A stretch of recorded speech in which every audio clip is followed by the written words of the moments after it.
Trade-keeni live-ka waaye maanta oo Talaado ah 2 September si live ahna suuqa hadda ugu jirnaa sida aragtaan ama trade-ka gold iyo silver ugu jirnaa ICI strategy so sida aragtaanba meeshaan ka qaadano candle-ka rejection-ka hadda uu kasoo sameeyay target-keena waa 53 bib iyo 25 bib waa isla marka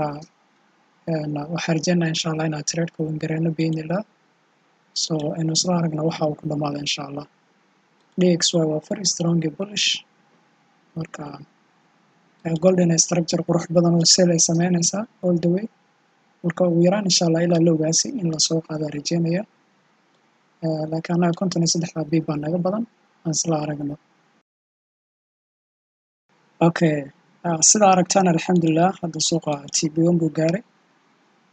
yeah very nice okay so asalkan hadda waa break even insha Allah trade-ka meeshaan fiiriya saaxiibayaal gold macnaha saan noo yaqaana